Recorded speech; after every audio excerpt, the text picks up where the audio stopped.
'Twas the night before the mural I'd be painting for the skating rink. After weeks of preparation, everything was in sync. With my concept designed and my supplies loaded in the car, I laid my head upon my pillow to snore a couple bars. Then what to my bloodshot eyes should appear but artificial light accompanied by a ringtone in my ears. I fumbled at my gadget to see who could be calling. It was the client for whom tomorrow a mural I'd be installing. "Good evening, Mr. Client," I said in my cordial toga tone. Unbeknownst to me, my entire game plan was about to be overthrown. "About the mural tomorrow." "Yeah, the one with Donkey Kong." "About that, I was thinking, maybe I've been wrong all along. I already have party rooms with a DJ, Minecraft, and old school games. I need a room that's feminine, something for the dames. I know this is short notice, but I know it's within your reach. To come up with a new concept by tomorrow, I'm thinking Princess Peach." I sprang from my bed, grabbed my iPad, and nearly lost my balance. From blank slate to throwing paint in 12 hours was going to be a challenge. Though rushed, I managed to concoct a concept for which I was proud. Princess Peach and her Mushroom Kingdom beneath a sky of clouds. A castle perched upon a cliff. What could make this setting greater? And yeah, remember that part, because I'll come back to that later.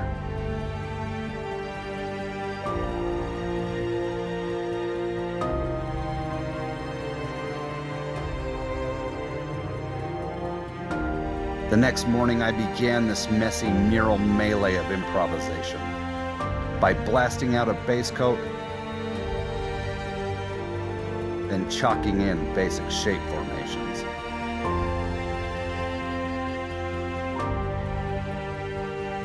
Paint is already on the wall, yet I only have a crude sketch as my guide. And it's in this moment I separate my body, my mind, they divide. My hands do what I've trained them to do. My hands are on automatic. But in my mind, I'm 20 steps ahead, creating a detailed mental schematic. The castle gets its roof and spires as the color red takes several coats. A monotonous process, but necessary for later when I add light and shadow.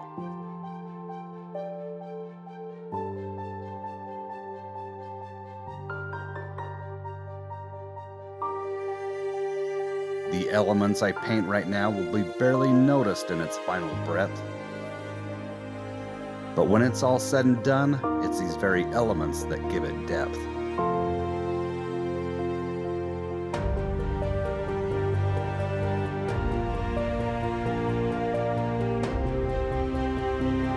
I paint the princess's gown because, like red, pink needs to be layered several times. This will be the first of countless steps in bringing Princess Peach to life. I visualize my design as if it existed in the third dimension. Then paint the objects that would be furthest away. I do this with intention.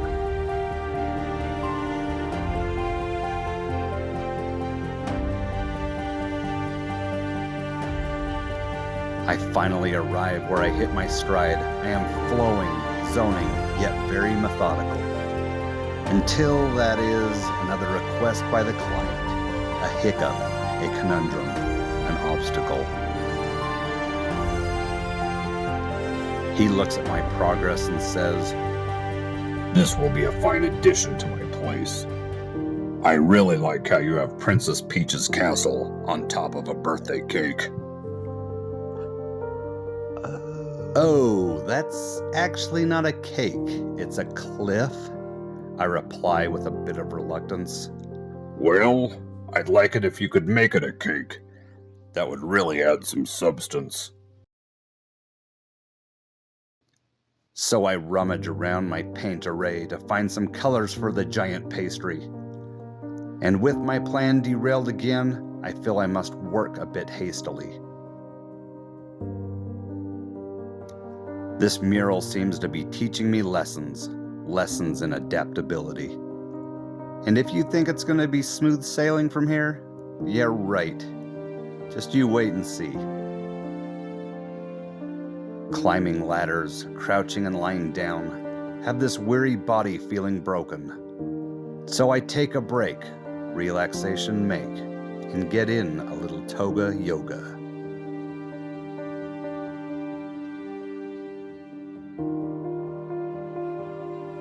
I'm at my favorite part of the mural process, painting in the little specifics. With this once white wall as my laboratory, my tool of choice, acrylics.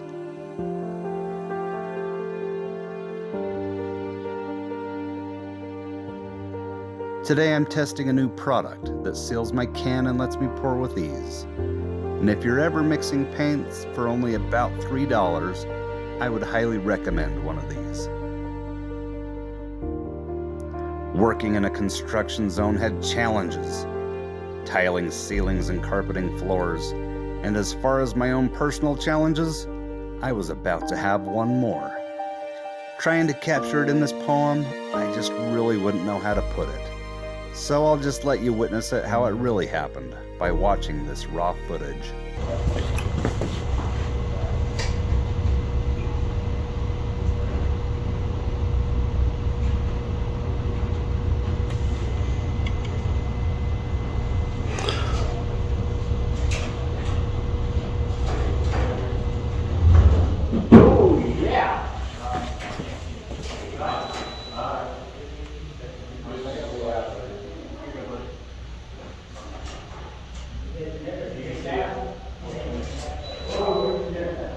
It's dark, dude. Holy shit.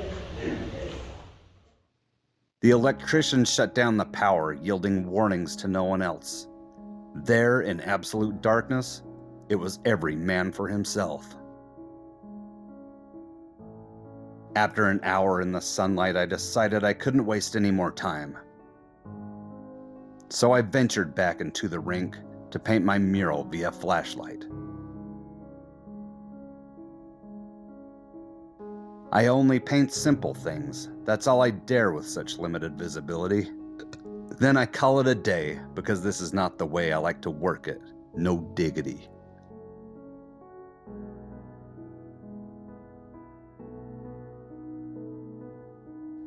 I begin the next day with a pleasant surprise, a stark contrast to the blackness.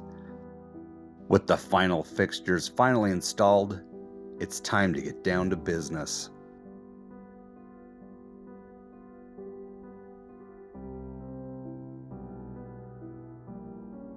I add some icing to the cake. I want it to look so good kids will want to lick the walls.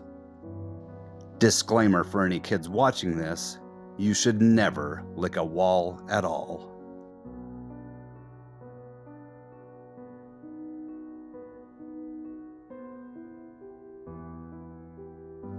I decide to make this a layer cake, icing on top and icing within.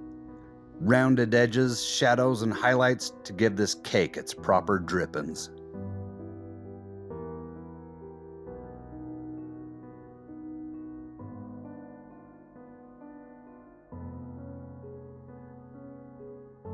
Since I swapped the cliff for a giant cake, I swap out the trees for birthday candles. The absurdity of trees on a giant cake. I'd be the center of a muralist scandal.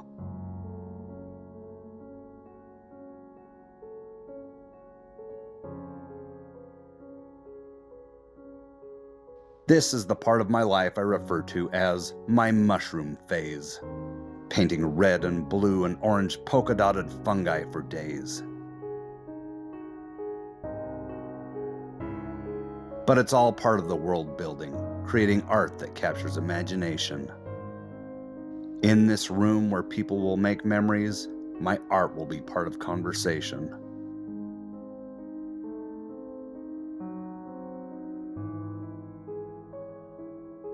This is a part I need to look precise, so I print my rendering for the princess's face.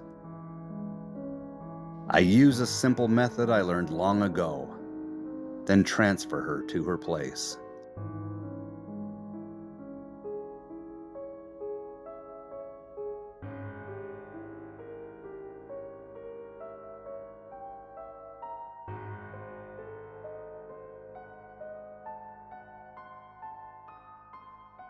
After hours of creating the world around, it's time for the main event. Princess Peach front and center, Mushroom Kingdom represent.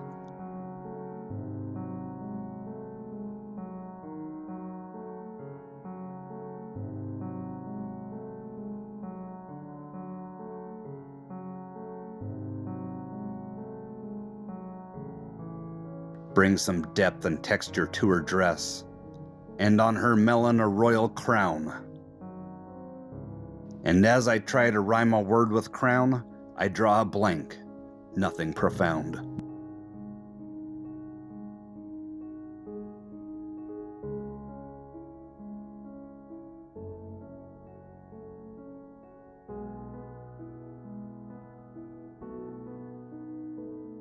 I paint her sidekick Toadette along the princess's side. Despite the obstacles of this entire process, I'm nearing the end of the ride.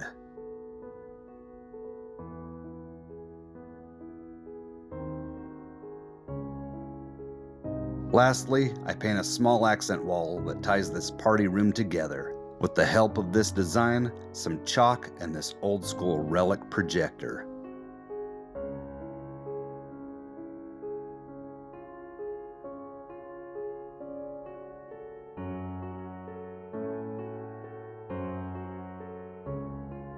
The lettering needed to be up to par in this room made for princess parties, so I asked a friend with an eloquent gift for script, my sister-in-law, Marcy.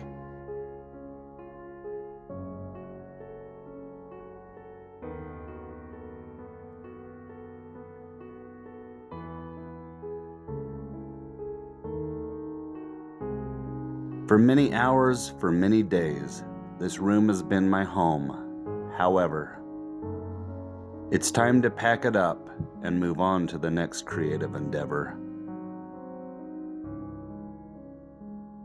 As with any mural, I have grown, and it's put me in a better position.